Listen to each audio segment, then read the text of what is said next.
Sorry, good evening. Right. So welcome to the first session on SBR, and this is one of the most critical and important paper. Why I say it is critical because many a times you may find that people are working in the accounting domain, and this paper, especially when it comes from the IFRS background, so becomes very relevant, not just for clearing the ACCA, but to work in any accounting, in any accounting or auditing firm, right? Or maybe an accounting profile, right? So this paper becomes very important here, right? So just want to confirm one thing before we move on.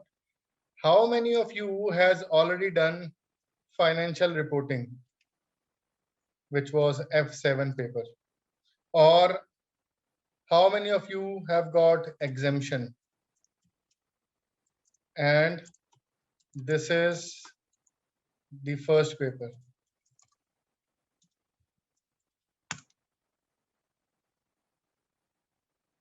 Okay. So most of you must be the chartered accountants or okay, great. So I can see mostly are coming from the exemption route where everybody has got the exemption here, right? So have you guys gone through, right? Those who are chartered accountant, has anybody gone through the new accounting or financial reporting paper on Ind AS?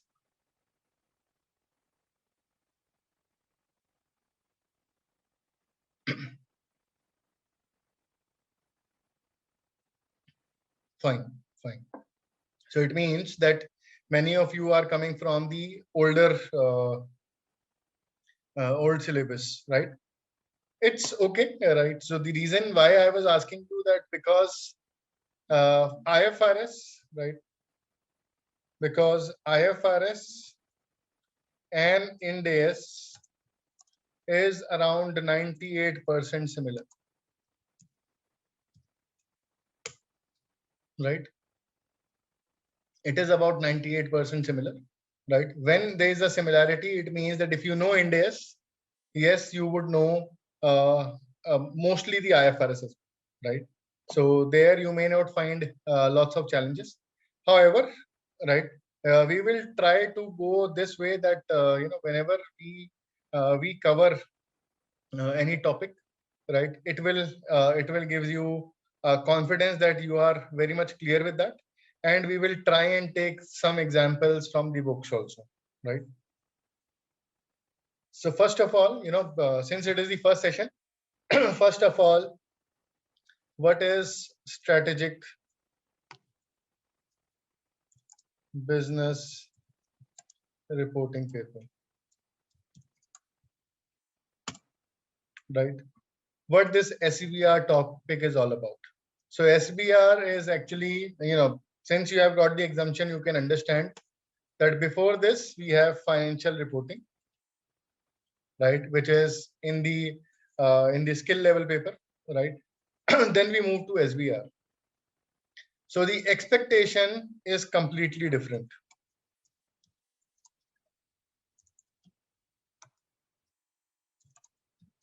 Not just from the FR, but from whatever you have learned in CA, right? Whatever we have learned in CA, it is not going to be same.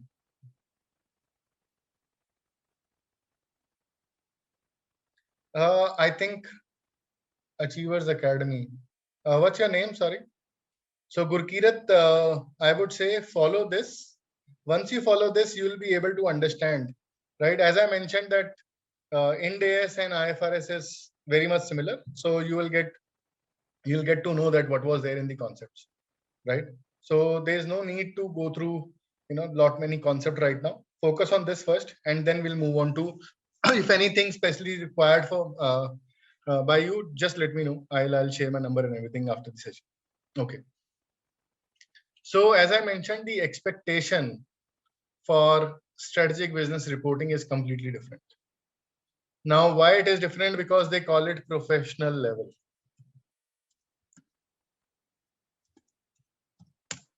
right? They call it professional level. When you move into professional level, all the paper, SBL, SBR, advanced financial management, advanced performance management, advanced taxation, or advanced audit is not require means doesn't ask you to look at the concept only, right? So the expectation is that you should learn concept plus you should be able to guide. Means you are not working as an intern anymore. You should be able to guide as a manager. Means how a reporting manager would think in a particular situation. So it means you know the concept, how you will react in a particular situation, plus how you will present the information. How will you present the information to the users of the financial statement? It means that whether anything is means if anything is going in the P&L, balance sheet or cash flow statement or anywhere, right? In what way it has been presented, that becomes very, very relevant. So here we are not going just to focus on P&L or balance sheet. Here we are focusing more on the notes to accounts as well. And there are other areas also. We will be covering everything in detail once we move further. And it also talks about the ethics piece, because at this level, right, being a chartered accountant, it is the responsibility of the chartered accountant to make sure that whatever has been presented, right, is presented in a right manner and it's faithful. For that purpose, ethics becomes very, very important in this particular scenario. So there is a emphasis which is given under or for the ethics piece will also be very, very important in this case, right? So let's move on to the subject, and we will be focusing on each and everything in detail, right, over these 2.5 months, and make sure that any query which you may have, we will try and address that queries, right? So let's first understand that what exactly IFRS means, because many of you are coming from chartered accountant background and you have got the exemption in this, right? So what exactly IFRS is? Anybody, guys?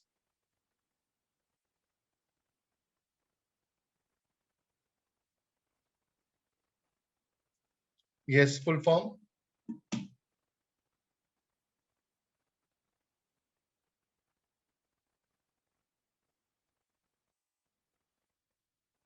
So full form is International Financial Reporting Standards. The way we have ICAI in India, right? So ICAI along with MCA notify any accounting standard, right? The way we have ICAI in India, which notifies accounting standard, there IFRS are getting notified by International Accounting Standard Board, right?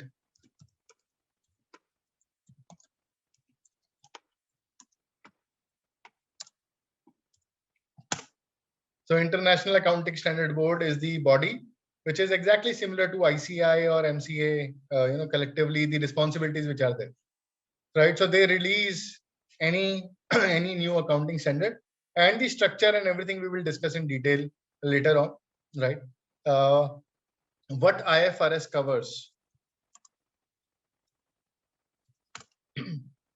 So when we talk about IFRS has all the accounting standards or all the reporting standards. Now, what all these reporting standards which we have? This includes IFRS 1, IFRS 2. Why I am writing these ones? You will just understand. You no need to remember all these right now. It is just to explain that what exactly we are talking about here up to IFRS 17, right? So IFRS 1 to IFRS 17 it covers. It also covers not just IFRS standards. It also covers IAS 1, IAS 2, IAS 3, IAS 4, and so on up to IAS 41. Anybody who is not able to join, I guess everybody is here only, right? So as I mentioned, so it covers IFRS and IAS both. So when we pick any particular topic, their name means their nomenclature could be anything. It could be IAS, it could be IFRS. Everything together forms IFRS, which is International Financial Reporting Standards. It also covers guidances, which is known as IFRICs. So IFRIC 1,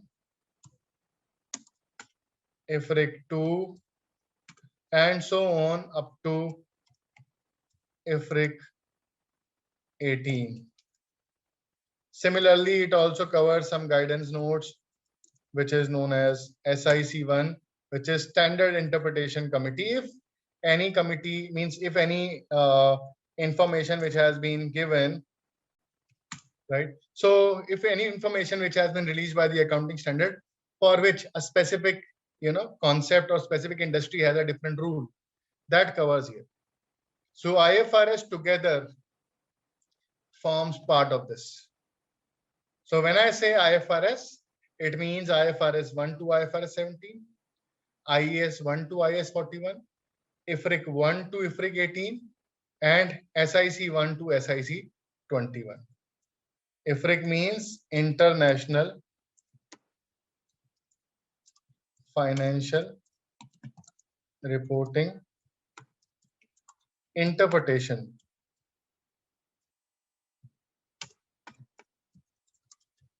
Committee. And SIC means Standard Interpretation Committee. Is that okay with all? So this covers all four. So this is the body actually which has been formed, right? Prior to this, it was International Accounting Standard Committee, right? So since this body started, it is not for profit organization. This body started working on, I would say, harmonization of the global accounting standard, right? Every country was following their own accounting rules earlier, right? So this body came up and said that they want to develop some accounting rules which can be common to everybody, right? So since then they are actually developing these ones only, right? Which act, don't really know, right? Okay. So this was about that what IFRS covers, right? Now talking about the first accounting standard. Why first accounting standard?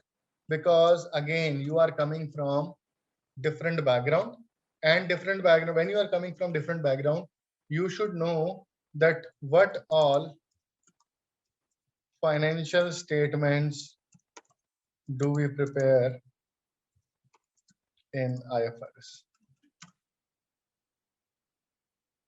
right? What all financial statements do we prepare in IFRS?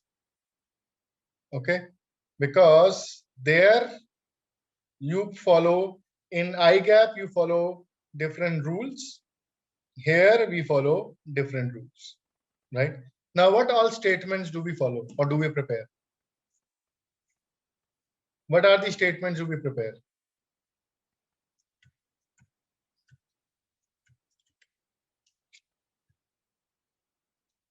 Balance sheet,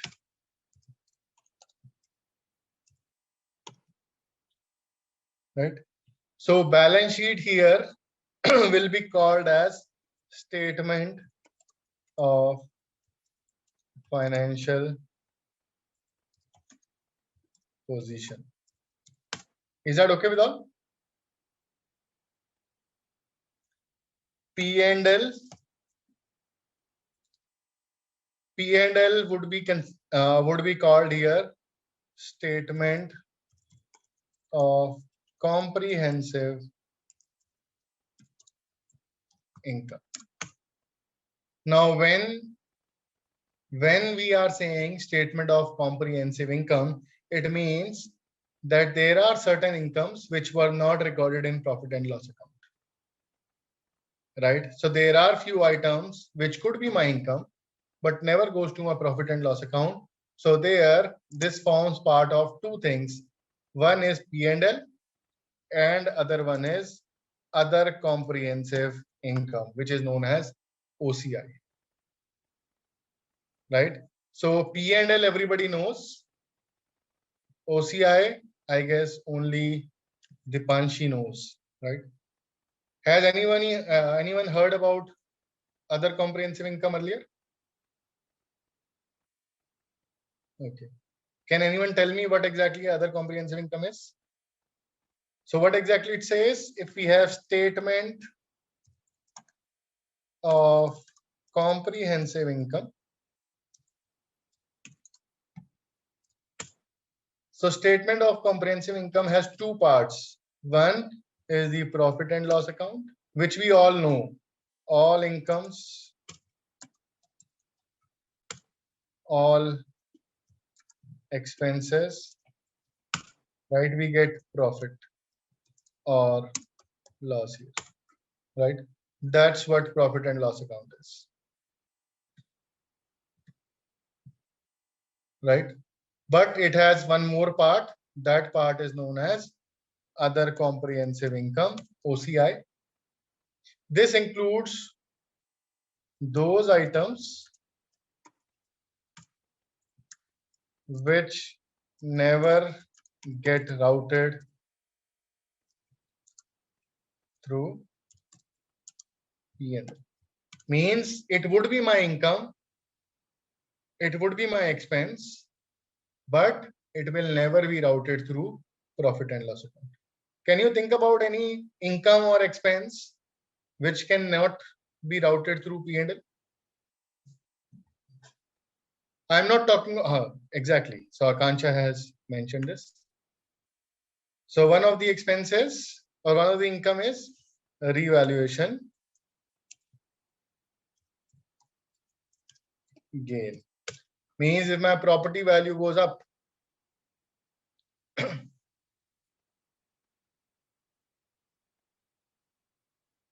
no, not really. So Gurdeep, this is not something like that. Anything which used to go in P&L will remain be there, right? So don't mix it up with, right, extraordinary items. So all extraordinary items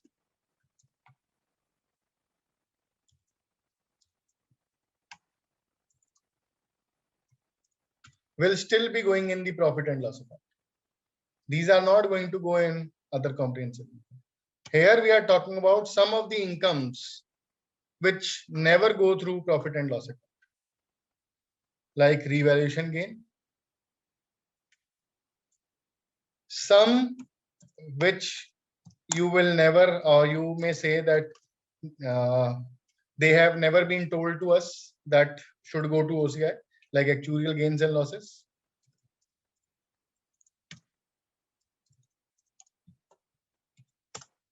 Right? Foreign currency translation reserve. If I have any investment in, if I have any investment in, let's say, foreign business, and dollar rate or currency rate changes, at the end, if any difference comes up, that difference will not go here. That difference will come to other comprehensive income. Okay. Then change in fair value of sum of financial assets. I won't say everything, but some of the financial assets, right? Their change in value goes here. And last one is when companies get into hedging.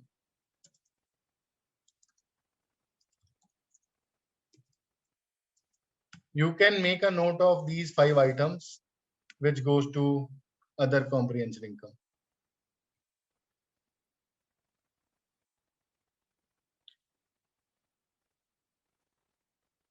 Not really, again, I won't say that these are not getting materialized. Right? These are the 5 only items which goes here.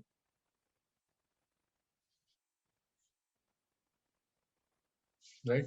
And one more item which goes here is tax related to all 5. This is IES 1.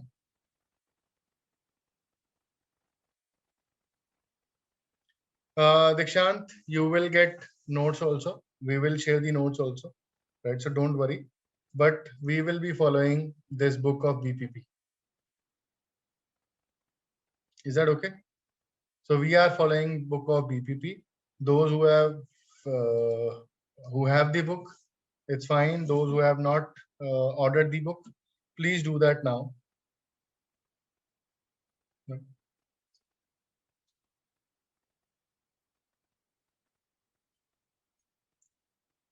Okay. So these are the items which goes to E&L and other comprehensive income. Is that okay with everybody? This is BPP, not Kaplan. Right?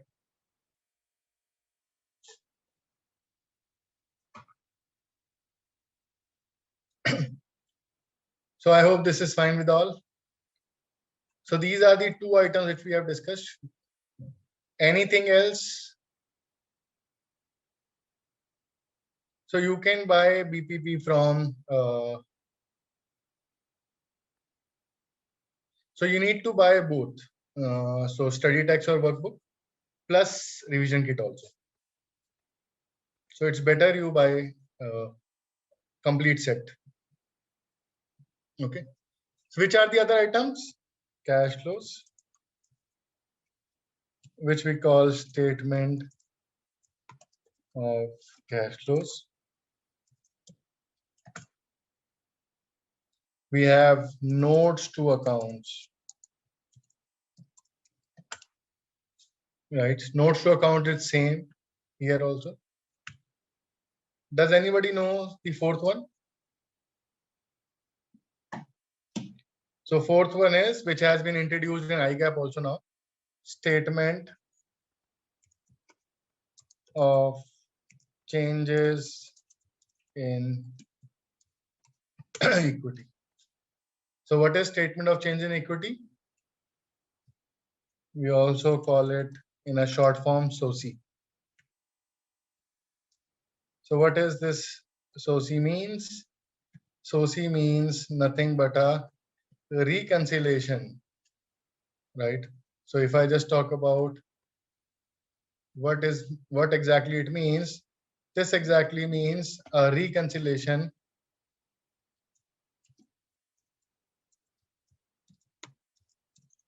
of equity items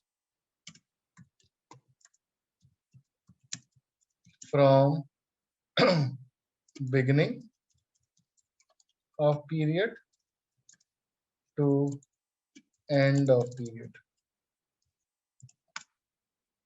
right? For example, what all items goes under equity, which is share capital, share premium, retained earning, other reserves. Now, what was the balance of this on 1st April 2019? Let's assume 1,10,000, 8,999, 9,000. Now, this is the balance on 1st April 19. What is the balance on 31st March 20? How this balance would get changed? What would be the change in the balances? Why my share capital can change?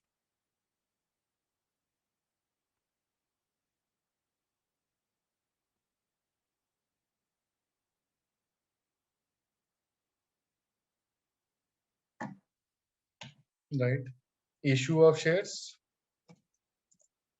or buyback. Let's assume I have issued shares at the premium of 10,000. Right? Why my retained earning could change? So retained earning could change because of profit for the period.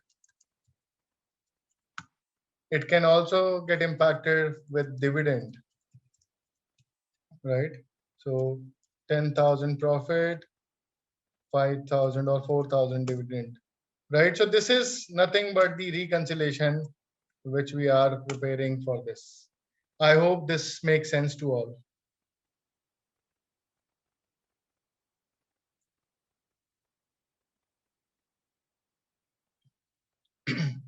Statement of cash flows, everybody knows, right? Notes to accounts, everybody knows, right? So is there anything, any statement where you are not clear right now?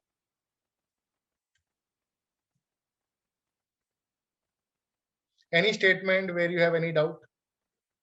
Are we clear with the concepts of the new names, which is statement of financial position, statement of comprehensive income, statement of cash flows, statement of change in equity, and notes to accounts?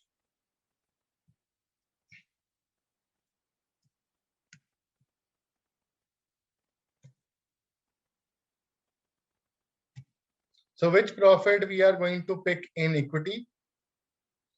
So P&L is the free reserve which can be which can be distributed also. And where exactly it should go? This comes from P&L. Whereas OCI is nothing but the other reserve. So OCI would impact my other reserves. Is that okay, Asjad?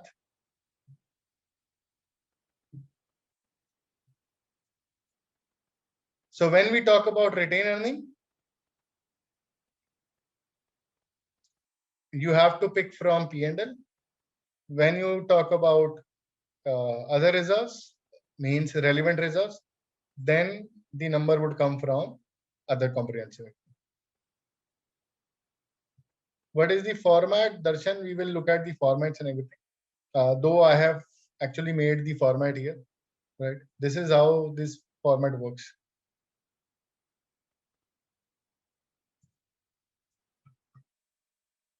Okay. Ajat, can retained earning have a negative balance?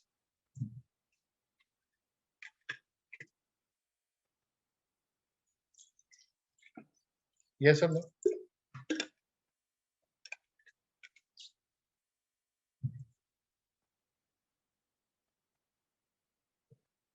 If company is making losses and losses and losses,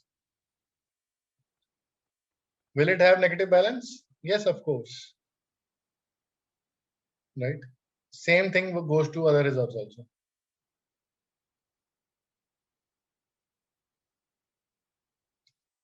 So Kavita, okay, okay. No, it's fine, right? So it says income, right? So that is I can understand, but it, as I mentioned, that it has some incomes and expense item also. Why these items doesn't go through profit and loss account? We will discuss these ones once we move on to each and every topic. This is just the format we are discussing, Kavita. we will be moving that revaluation gain. Which revaluation gain we are talking, right? Are we talking about revaluation gain on property, plant and equipment, or on the fixed assets, or we are talking about intangible assets, right? So we will discuss everything in detail, right? Right now it is just a I would say a statement which we need to know that what exactly OCI means, because tomorrow when we will discuss any particular topic and I take the name of OCI, so you should remember that what OCI actually is, right?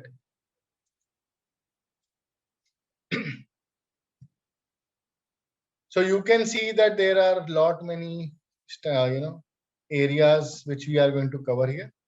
I will start with first topic, which is non-current asset. Chapter number 4. I will share notes also, right? So don't worry about it. But the reason why we are going through the book, because what happens generally is that after doing everything, you need to go through book also, right? You cannot ignore book, right? So if you cannot ignore book, it's always better that we follow book from day one itself, right?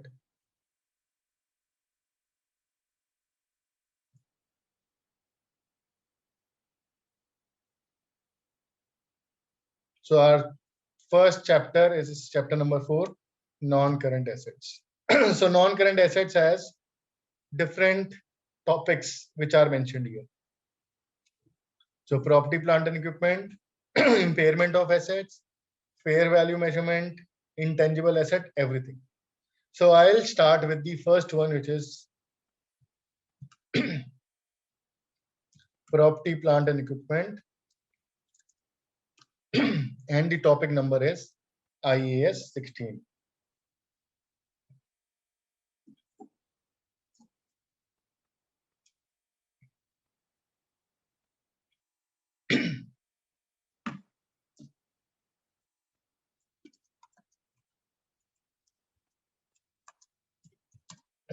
What is property, plant and equipment?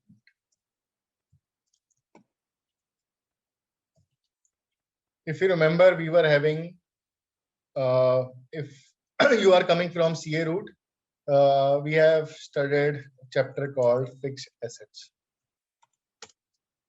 So this is AS10 exactly. So this is exactly similar to what we are talking about here.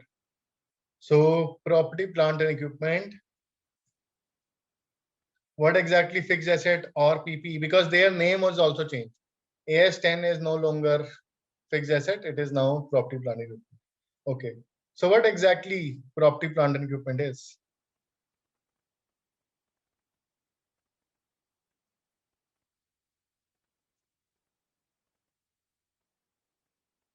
Asset which is used for, right, or I would say tangible asset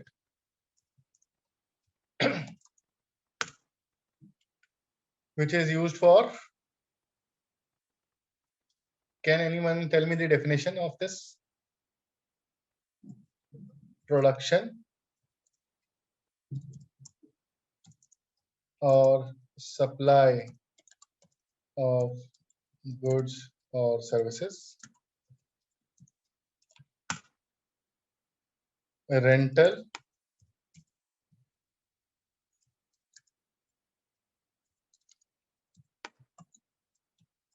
so used to earn rental income, or used for admin purpose. Now, for example, let's say machinery, trucks, aircrafts, telecom tower, everything. Right now here you can say Zoom car has cars, or earth moving machineries, the road rollers and everything. Nobody buys that. They take it on rent from someone. right? They take it from rent for those companies who actually own them, right? So they have those assets with them which they rent it out to others, or some offices, furnitures, etc. Right?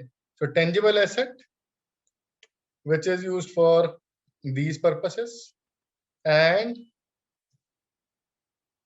it will last for 12 months, means life would be more than 12 months.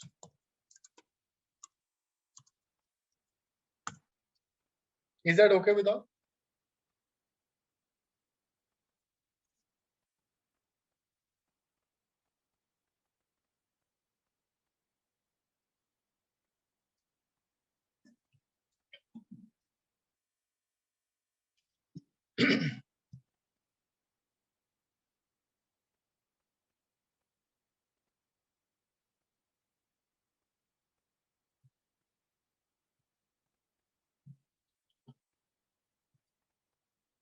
Right?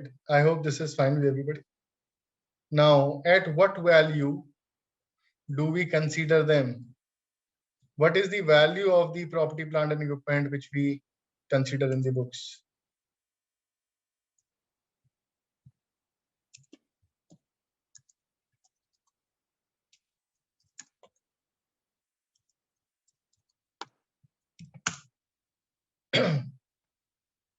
So at the time of recognition, at what value we keep it at?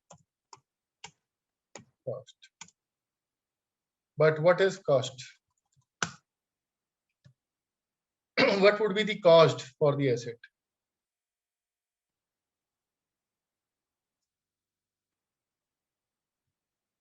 Historical cost. When recognition means when you are buying the asset.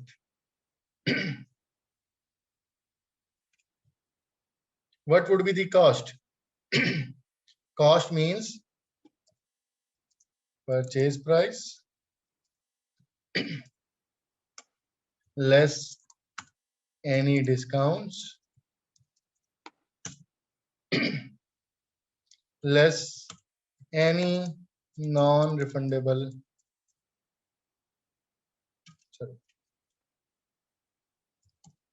plus any non-refundable taxes. If I'm going to get any sort of refund in the taxes or tax credit, the way we get that in GST, right? So we are not going to consider those taxes here, right? Plus any kind of import duties,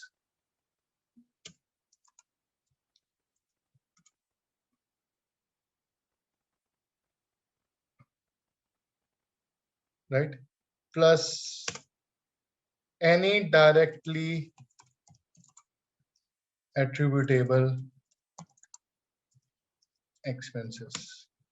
Now, what do you mean by directly attributable expenses? Directly attributable expenses means expenses which are required to bring the asset to location and condition in which we want this, right? Is that okay? So what could be my directly attributable expenses? Any thoughts?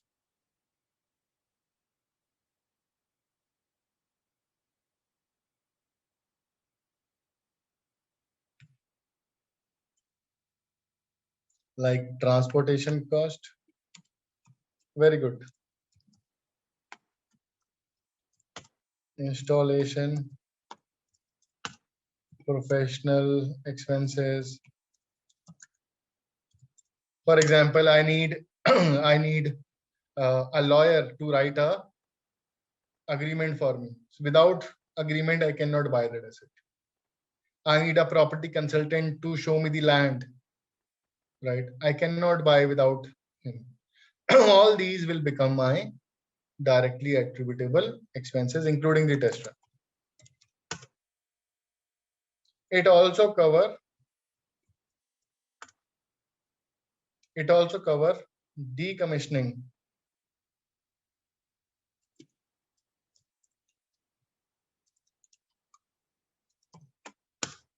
Decommissioning cost.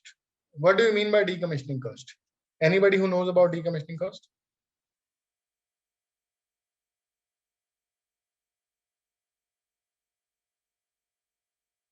What exactly decommissioning cost is?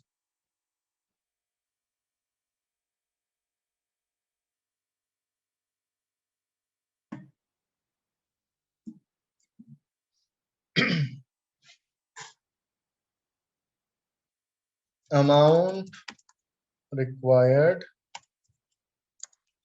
to decommission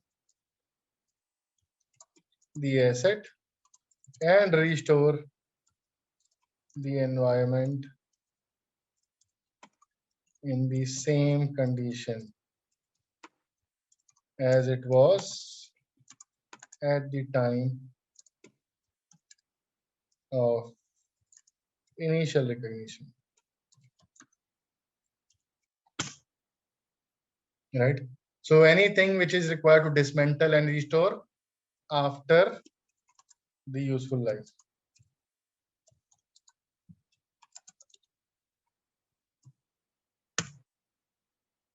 That would be capitalized.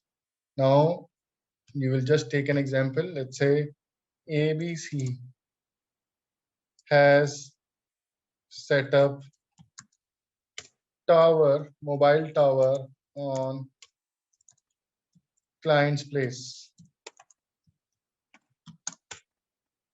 As per agreement, ABC has to remove this tower after 10 years. Cost of tower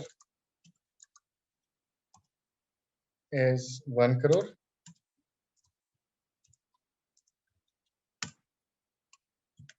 Decommissioning cost is 10 lakh. Now what we are going to do with this?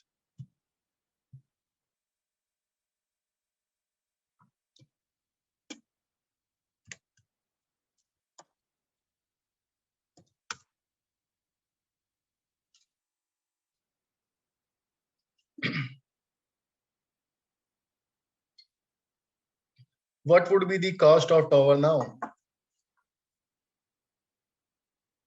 So the cost of tower would be 1 crore plus decommissioning cost. Now, how much decommissioning cost we should capitalize today? Right? We are not going to capitalize 10 lakh. We will capitalize present value of 10 lakh. So 10 lakh divided by, let's assume my rate of interest is 10%. So I will get the present value and this present value would be added. So my asset value here would be this much. Is that okay with everybody? Why it is not 1 crore 10 lakh? Why it is 1 crore plus present value? The reason being that because the amount which we are going to incur is not the amount we are incurring today. The amount is going to be incurred after right 10 years, right? So that is the reason why we are going to capitalize it that way. Now how this will go in the balance sheet? So in the balance sheet, in the asset side, we will have tower.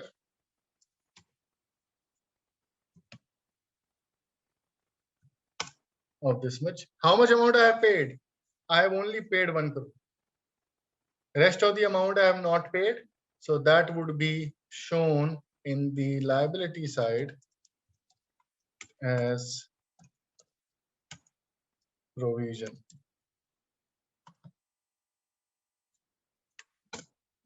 The amount which we have to pay after 10 years will be shown in the liability side this way.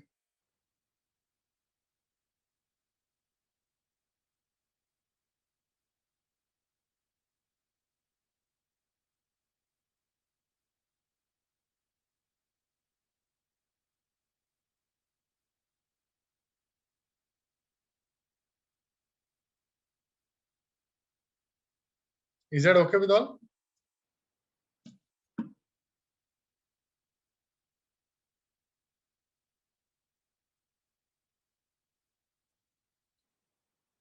Yes, guys. Is that fine with everybody? Requesting all to confirm.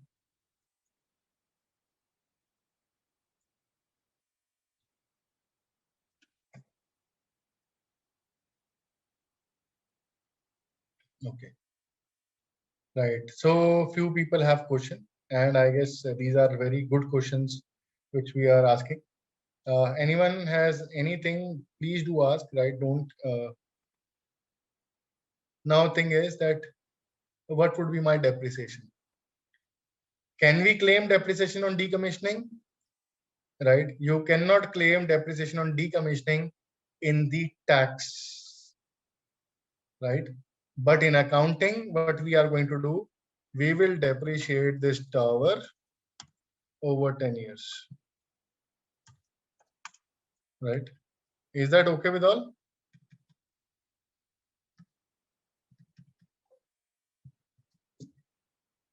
So my value after 1 year is going to be this much. So my depreciation would be on the total amount which I have capitalized in the books. And the total amount which is capitalized in the books is 1 crore 3,85,000.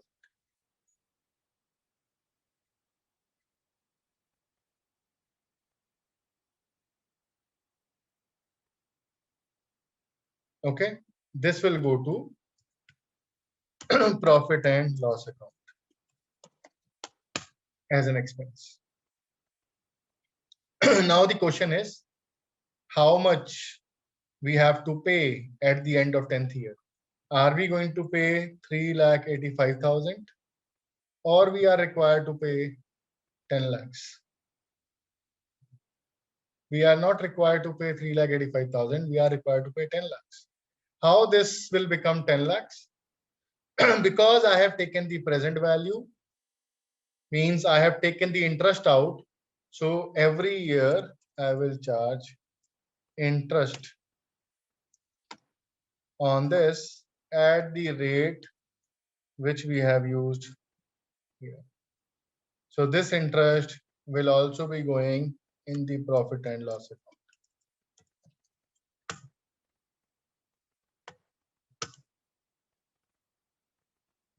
So every year the interest component will get added to the value of the provision, and at the end of the 10th year this will become 10 lakh. Is it okay with all?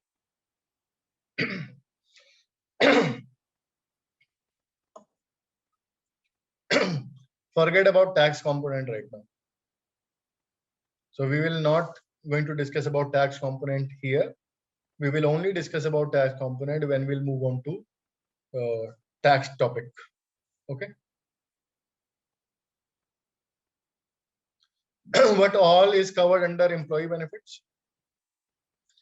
Can anyone tell me what exactly employee benefit means? So salary of everybody who is involved in getting that machinery there, right? Maybe the labor who is involved in handling all the machineries, right? Now that includes salary, gratuity, pension, shares, anything which you are giving to them. During that period, when my asset was commissioning, everything which I have paid to those persons which are directly attributable, everything will be calculated or considered as employee benefit expense there. Is that okay with all? Exactly. The reason is, otherwise how we are going to make sure, right? Is everyone okay with what we have discussed?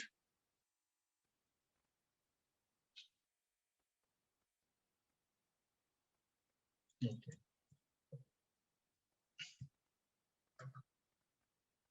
So that was about initial recognition.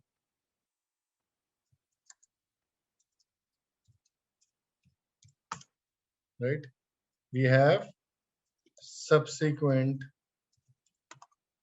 recognition as well. So initially we keep it at cost. And what is cost? We have already seen. Subsequently, we keep it at either cost or revaluation. So subsequently, we have two models, either cost or revaluation. So guys, let's take a quick 10 minutes break. Is that okay?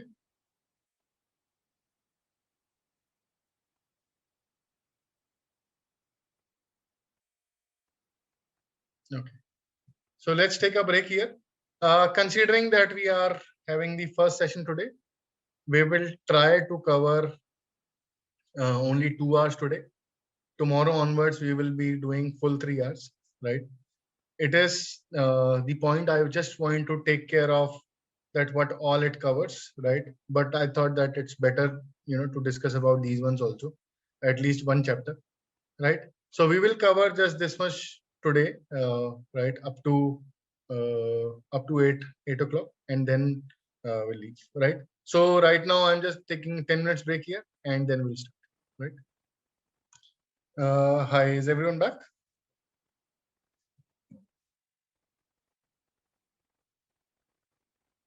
Okay, so Nigam, you mean you are not able to follow what I am saying?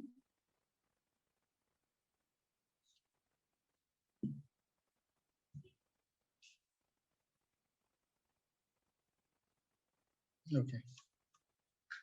I suggest that keep asking queries. That that's something I request everybody, right? Wherever you face challenge, anything, right? I am also sharing my number. I am part of that group also, so you can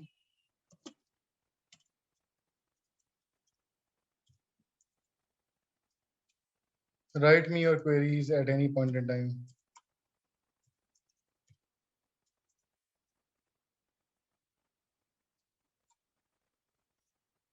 Okay. So coming back to this subsequent recognition, initially we only follow cost model. Subsequently, we follow either cost model, either revaluation model. Now, can you tell me what is cost model? What exactly cost model is? Because I assume everybody knows about these things, right?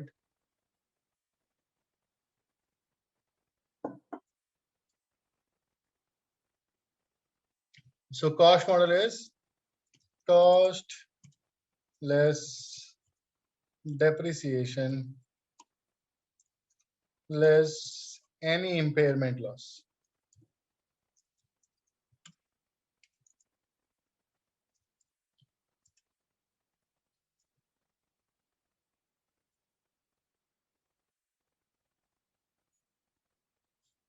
So it is there on the screen, right? So you can write. Okay. So cost model is cost less any depreciation, any impairment loss, right? For example, let's say ABC has purchased an asset for 10 lakh, right? ABC has purchased an asset for 10 lakh. Life is 10 years.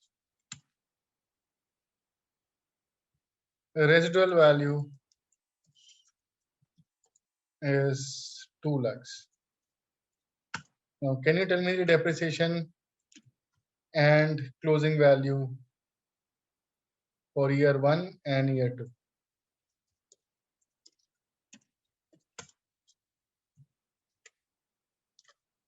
So depreciation is going to be 10 lakh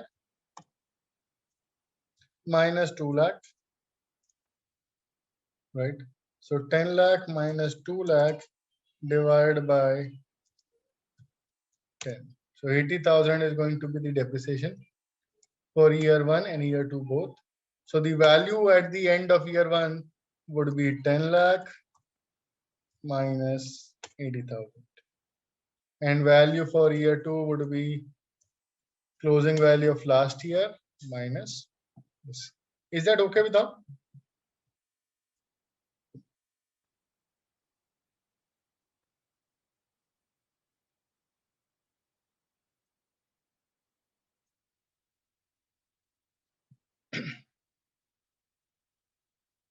Now coming on to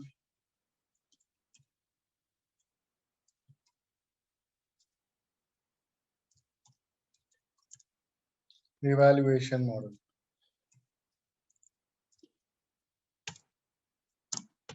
What does revaluation model is? So revaluation model, you need to keep asset at fair value, right? You need to keep the asset at fair value.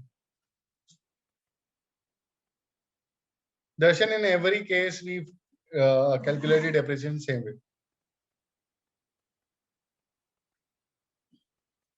right?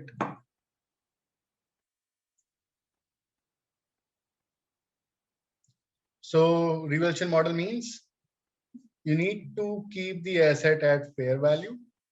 Now I just take the example so that you get to understand that how the revaluation model works. Let's assume ABC has purchased a piece of land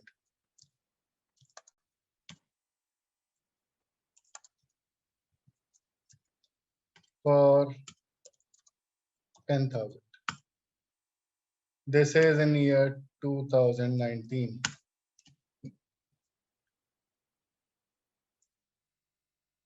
Right? This is in year 2019. Rhythm, we will just discuss that because once we move after this, you'll be able to understand. So in 2019, land value is 10,000. Let's assume scenario A. 2020, we are following a revaluation model and the fair value of this land is 12,000. This is scenario A.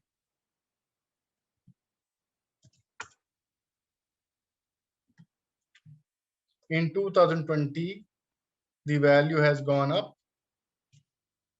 to 12,000. Now, how much gain we are having here?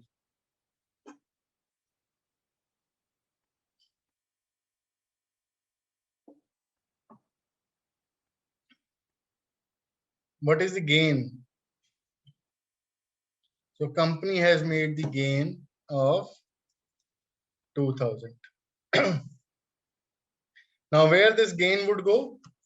If you remember, we discussed earlier, this gain would go to other comprehensive income. I hope this is fine with everybody. Is that okay?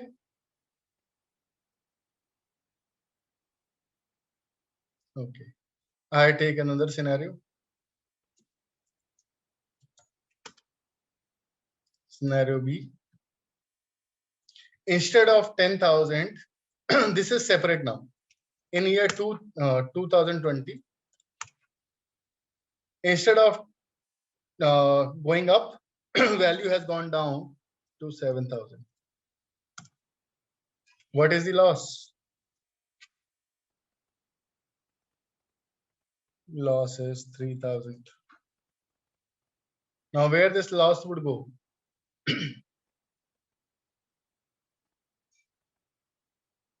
So, whenever there is a gain would go to OCI.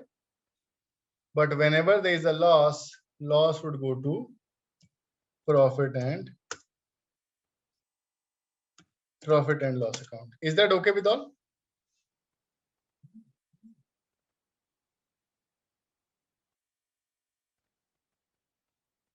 Is that okay with all? Okay. Let's take another scenario. A1. In year 2021 means value was 10,000.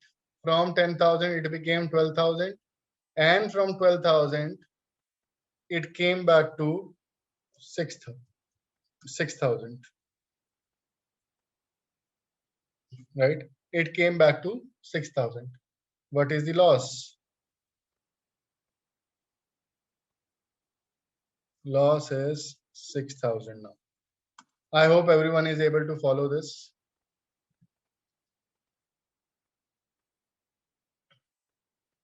Where this loss would go?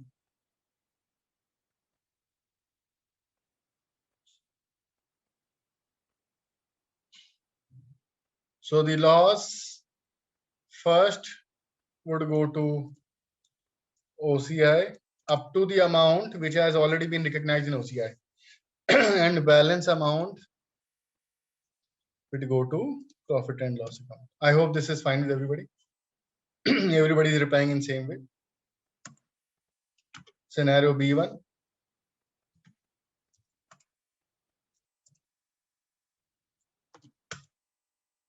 In 2021,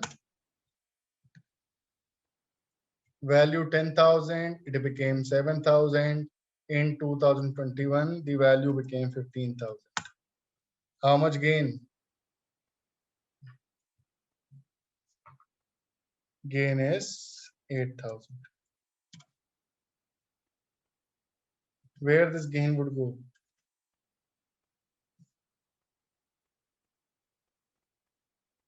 So similar to what we have done here. How much is the loss we have already recognized in P&L? 3,000. So that gain would go to P&L. Rest of the amount would go to other comprehensive income. Is that okay with all?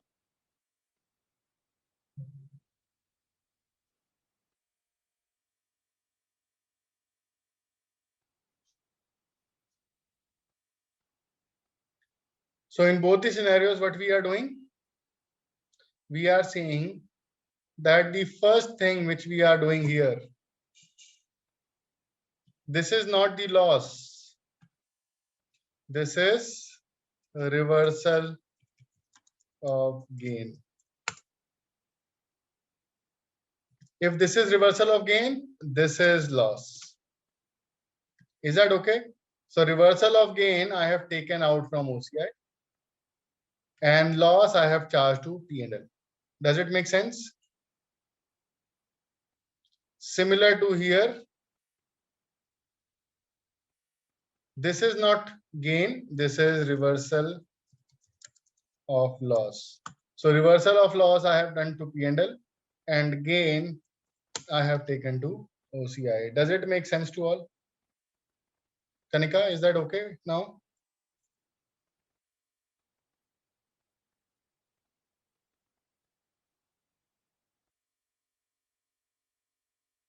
Okay. Taking one scenario so that you can understand it better with other type of assets also. ABC has purchased, it was it was a land, so we have not depreciated, but now we will. ABC has purchased machinery for 50,000, life 10 years, right? This was in 2019. What would be the value of this in 2020?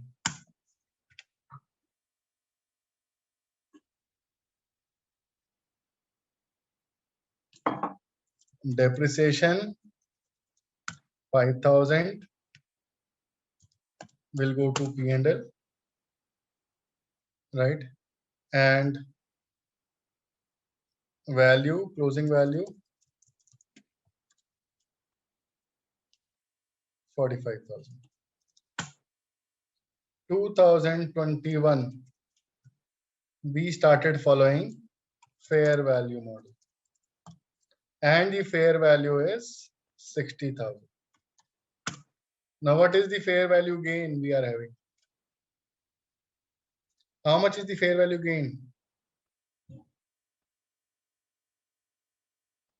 Again, everyone, please. What is the fair value gain? So first, what we need to do, what we are comparing actually? We are comparing 2020 value with 2021 value. Does it make sense? No. So what we need to compare? We are not required to compare two different years. We are required to compare exactly the same period. So when we are required to compare exactly the same period, first what we will do? We will take the depreciation of 5,000, closing value is 40,000. Now, considering that the fair value is this, so my fair value would be 60,000. How much is the revaluation gain? Revaluation gain would be 60 minus 40. Is that okay with all?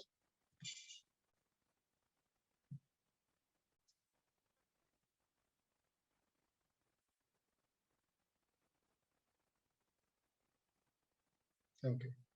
Now tell me what would be the value in 2022?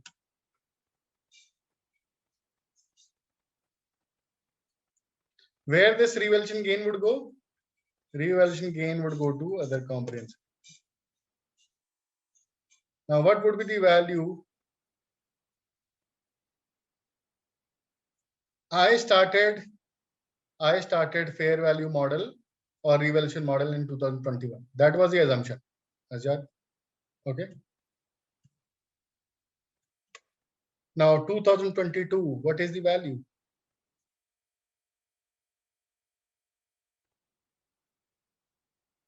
Yes.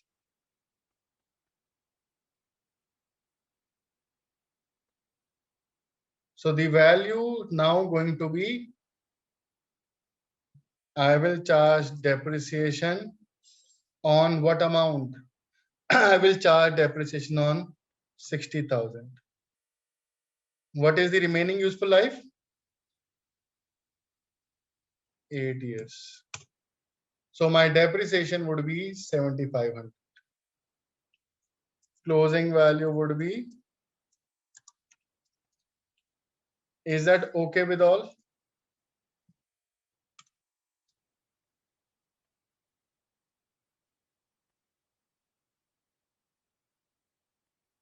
Yes, Janvi. Is everyone okay with this? Now, where this depreciation of 7,500 will go?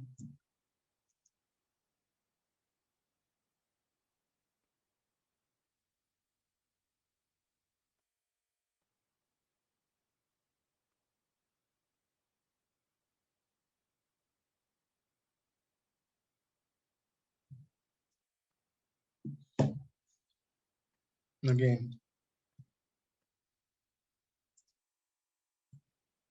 where depreciation goes?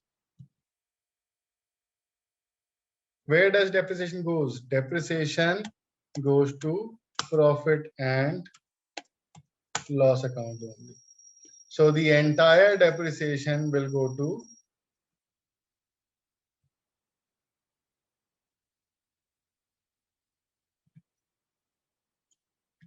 entire depreciation will go to P&L. Is that okay with everybody? Nothing would go to OCI. I hope this is fine.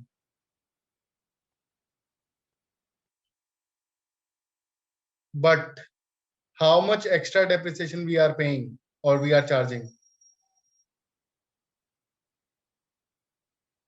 No, Akansha, nothing will go to OCI. Is that okay with everybody? Right? How much extra depreciation you are charging on the piece of revaluation? 2,500. Now, what we are going to do with this 2,500? That will not go anywhere to OCI. That will not go anywhere to P&L. Means P&L we have already taken the full amount. This will go to statement of changes in equity. And what we are going to do? I will have retained earning and I will have revaluation reserve. How much revaluation balance we are having? Opening balance. The opening balance of revaluation reserve was 20,000.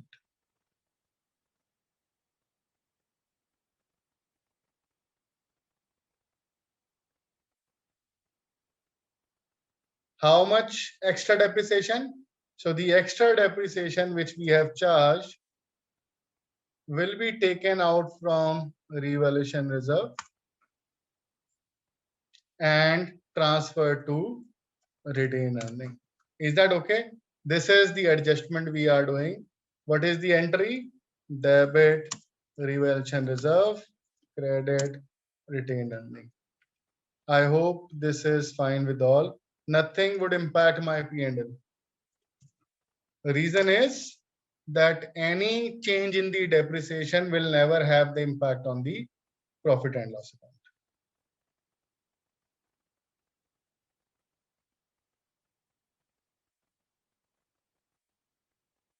I hope this is fine. So this will become 0 by charging 2,500 every year for the 8 consecutive years. But this is not necessary. Either we can choose to keep it as it is for 8 years, and at the end of the 8 year, this is the second way. At the end of the 8 year, do minus 20,000 and plus 20,000. It means this 20,000 will come from revaluation reserve to retained earning either over 8 years or at the end of 8th year. This is the choice which anybody can follow. Fair value would change every year, not can. I would say it would definitely change every year. Make sense? So think about real estate. Every year the value is changing, right?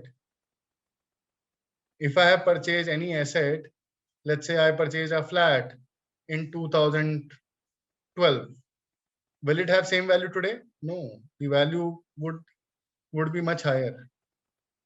Is that okay, Raman?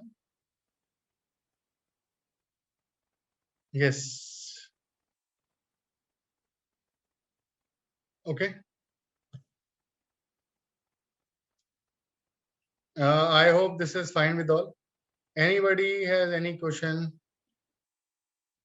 Next year, the fair value can change again. Let's assume you revalued again, and the revalued amount, instead of 52,500, the revalued amount is now 70,000.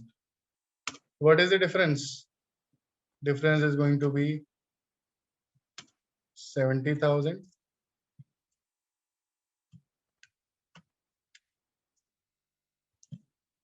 And where this difference will go? This difference will go to OCI, revaluation reserve. So this difference will be added here. I hope this is fine with everybody, right? If it goes down, how it will go. If it goes up, how this will go.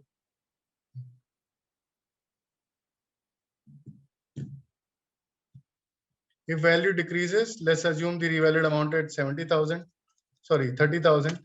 What will you do? 30,000 will come here, right? And how much will go to OCI? Whatever amount is sitting in the OCI, right? Which is 17,500, which is sitting in OCI, and rest of the amount will be taken out from P&L. Is that okay?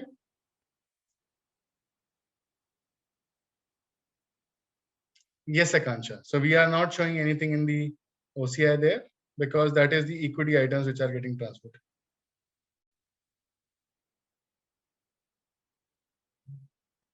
Okay. So whatever the difference would be, right? That difference will go to P&L as a loss.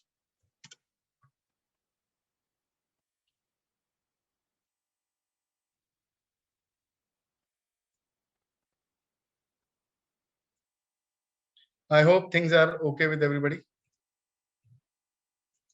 Everybody understand the cost model as well as the revaluation model. Is that fine with all?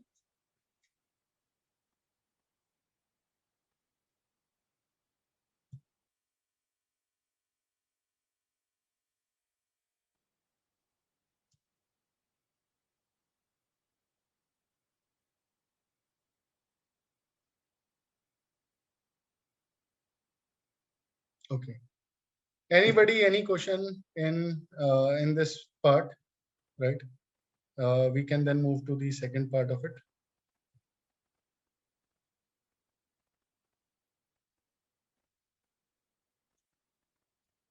Okay. The second part is IAS, I would say 38, intangible assets.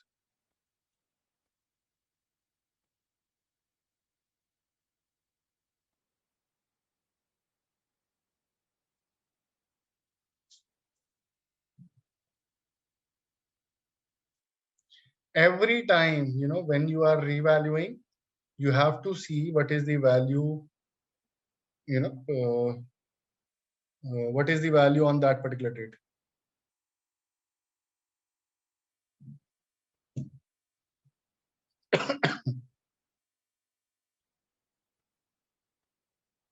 Yes, exactly, Prachi. So we have to consider everything during that. Okay. Now moving on to intangible asset. The topic name is or number is IAS 38. Can you tell me what is intangible asset? If PP is okay, then we can move to intangible asset now.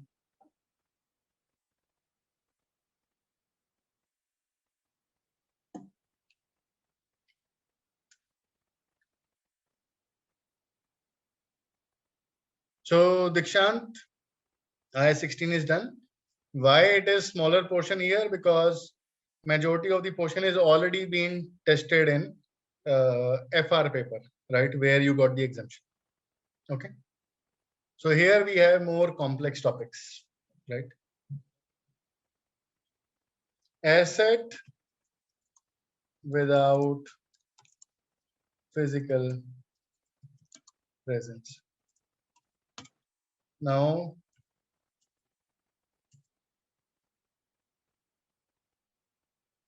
IAS 36 is impairment, right?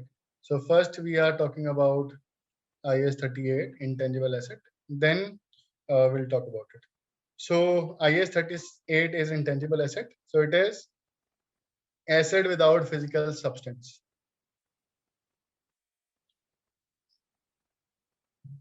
Yes, Harshita, right? We should know that what is revaluation model, that is important, right? Now,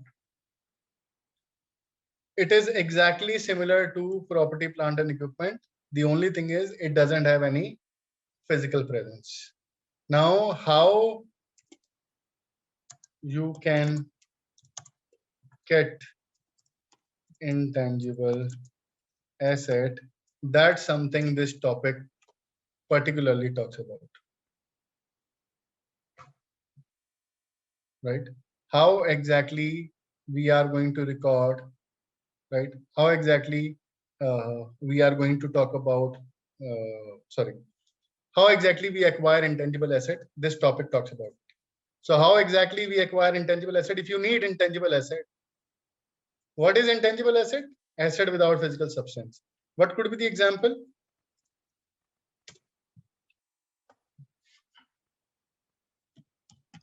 IP, patent, right? IPR, patent, goodwill, okay, software, license, trademarks. Know-how can be, but if the know-how is with somebody, for example, let's say I am the one uh, who has been appointed by, let's assume, VGLD. I know everything, right? That how to teach, how to deal with it. I have knowledge. Can my knowledge be treated as intangible asset?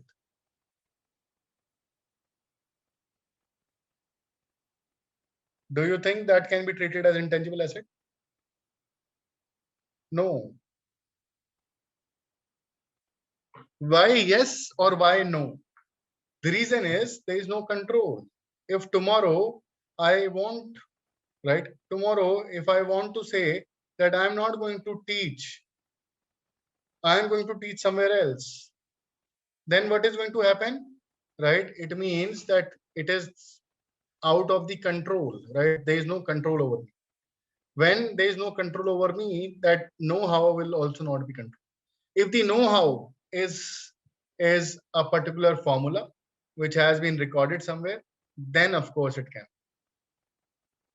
Is that okay? How intangible asset can be brought into the company? Either I can purchase. If I purchase, I follow the same model, which is cost. Cost means purchase price, right? Purchase price, right? Or maybe any taxes, any import duties, exactly same which we have discussed in IS. It could be received in government grant, means government has given that for free. Then in that case, we keep it at fair value, right? It could be received or it could be exchanged, means I have given one asset, I have received one asset. And finally, it could be developed internally. So this standard or this topic talks more about this particular area. What happens if it has been developed internally?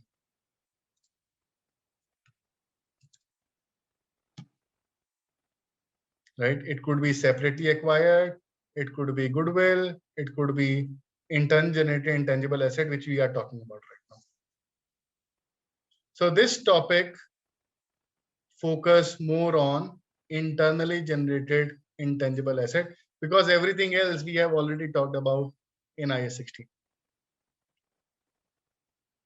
When you are developing the asset yourself, right? When you are developing the asset yourself, they say, for example, I give one example to you.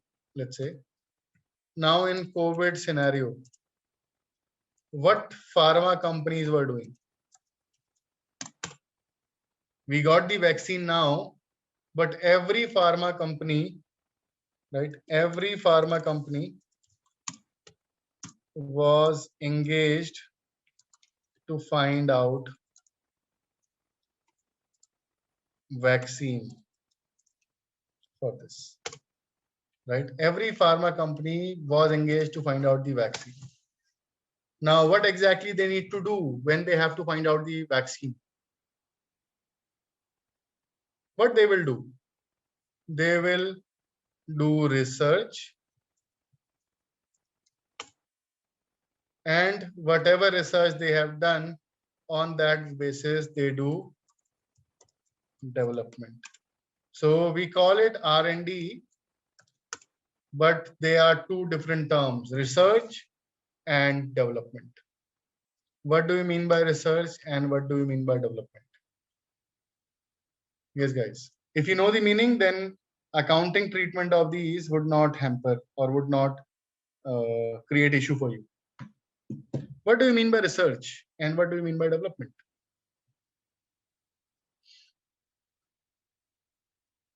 Research is to find something new. Okay. What exactly new we are going to find there?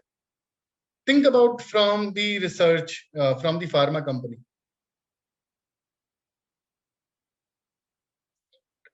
Again, everybody is going into detail.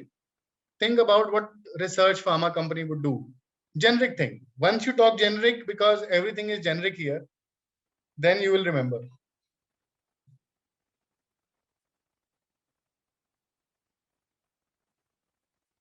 Research on patients, like symptoms, right? Research on COVID, like source, right? Or what kind of virus it is. Research on competitors. Any other medicine is there.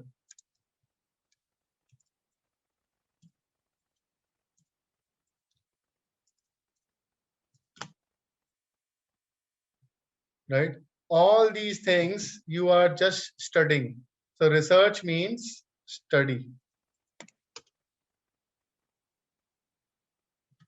Is that okay with all? Is that okay with all? Now, what this study will give you? What benefit this study can give you? Can this study give you something? Are you sure? Has every pharma company came with the medicine? Can you think about it? Has every pharma company ready with medicine now or vaccine now? No. What it means that this study can only give you guidance, but not sure whether you can make it or not. It means whatever amount you have spent here, you are not really sure whether you will be develop the medicine or not. This is just the study which you have done. Is that okay with all? When you have just done the study, the amount spent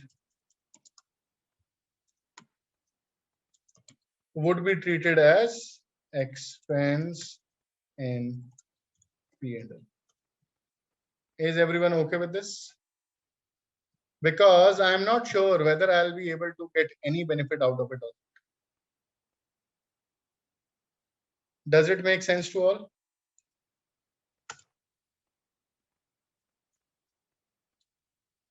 Now, some companies which did research, they realize that they can make it. They have the capability of making the medicine, right?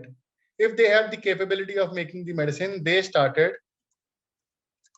development. Development means they started making salt, which will be, which is going to be created as a vaccine. But once they started the development, right? Let's assume everybody has done the research. Has everybody started development? Maybe. But has everybody came up with the vaccine again? No. So it means development also. When you have started the development, it is not sure whether you will be able to develop that particular drug or not, or vaccine or not. For that purpose, standard has given the criteria. If that criteria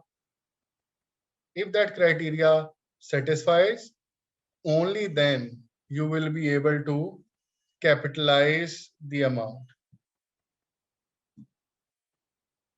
right? So what is this criteria? Criteria is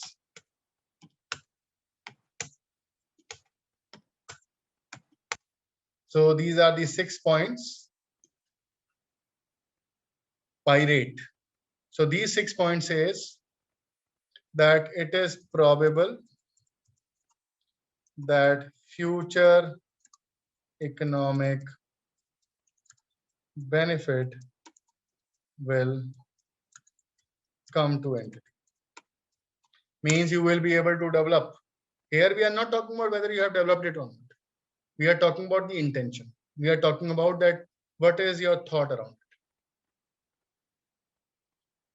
Then it is I means intention.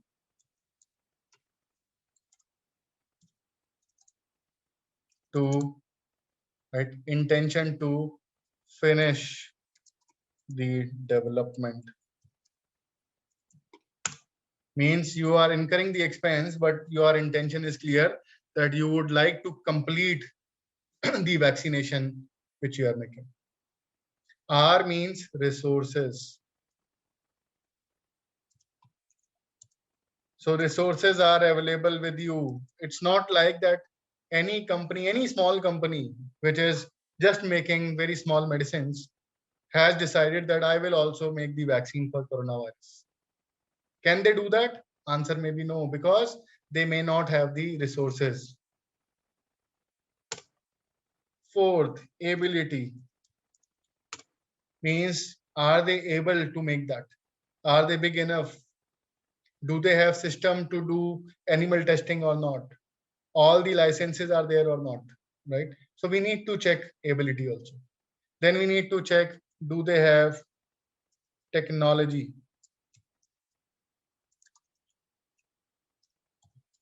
And it is technically possible or not. Exactly, Kanika. So resources means that do they have finance or not? If they don't have finance, it means they don't have resources to complete. And at last, can we make estimate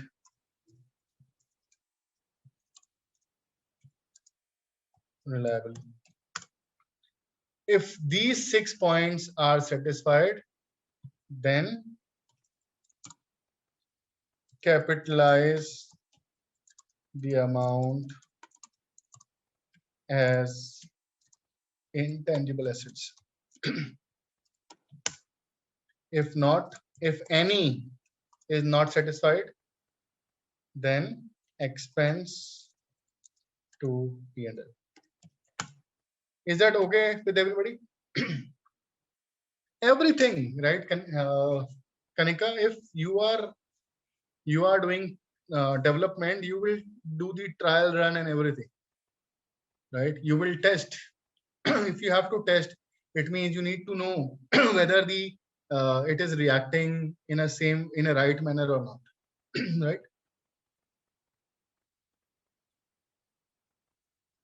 If research will take years, whatever amount in those years you are spending, where should it go?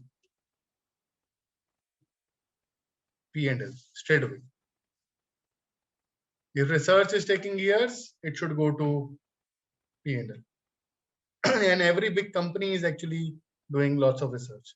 Be it Samsung, be it Maruti, they don't stop. They have the research and development department, which is working on something new every time.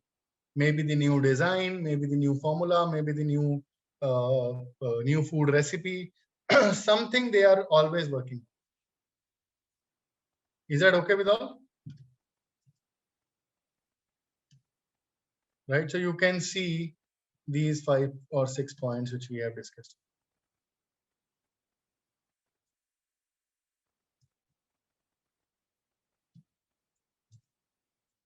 So let me just give you the example. ABC. Dikshant, that is that is a very big practical question, right? And this is an assumption. Assumption, we assume that it is happening every time. Whenever you are spending money, you always assume that you will get the money. right? So ABC has spent 1 lakh in research up to 1st September 2020. From 1st September 2020, development started, spent 80,000. However, criteria not met till 31st March 21. Now 1st April 21, development with all criteria satisfied. Amount spent 90,000. What would be the expense in P&L and what would be the intangible asset value? Intangible asset, we still call it R&D, research and development. Now, how much is the amount which we have spent?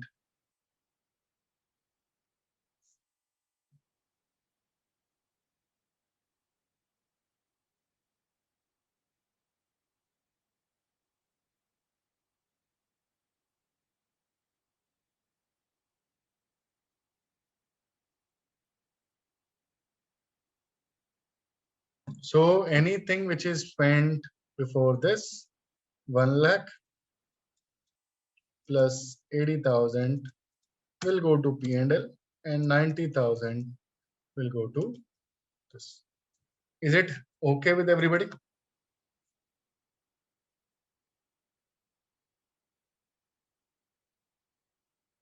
Is it okay with everybody? Okay. Now, the last point is amortization. Let's assume company has purchased a license of 1 lakh. Life is 5 years. What would be the amortization? Amortization means depreciation on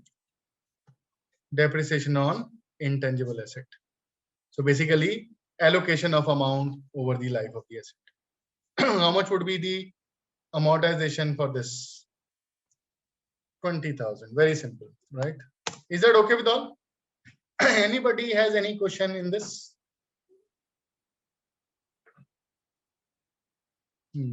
So as I mentioned, this topic in this particular SBR is focusing more towards internal generated intangible asset, right? It is not at all. This can be revalued, but to revalue everything, what exactly you need? To revalue, what you need? Fair value. But do you think that intangible asset has a fair value? Right? Intangible asset has a fair value? Answer is, I would say, it could be, but very rare, because it's very difficult to find out the market for intangible asset. Exactly. So no active market. When active market is not there, then, because if you talk about license you cannot buy from market. You have to get the license from the authority, right? You cannot buy a brand from the market. You have to buy a brand from the company, right? Whose brand you want to buy. Is that okay?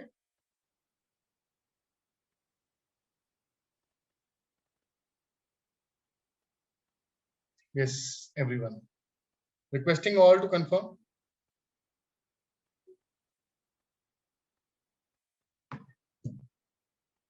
So business combination we will discuss once we move to consolidation. That's why I have specifically not discussed that point. We will discuss that once we move on to the consolidation topic. Okay. I hope things are clear. Considering this is the first session, right? We are closing our session here only.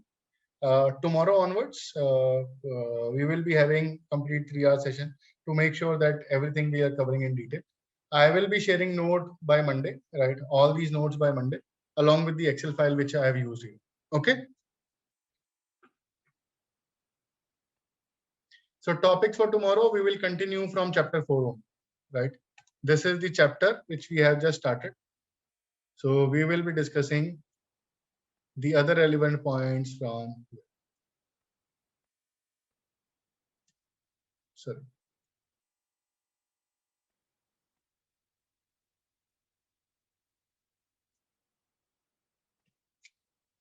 So impairment of asset is there, investment property, government grant, borrowing cost, and agriculture. So we'll be following this one. Rhythm, if you have purchase, you can do that, but I won't suggest you to do that, right?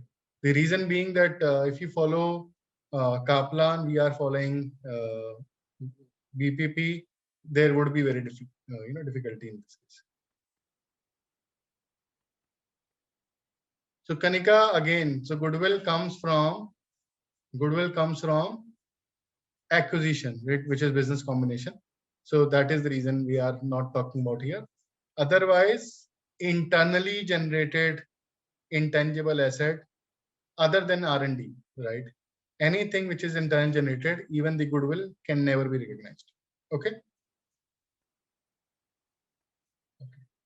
So up to here today, and we will be discussing from here in the next session, right? Good night, guys. I hope everybody is clear with all the concepts. Thank you. Thank you very much. See you tomorrow then.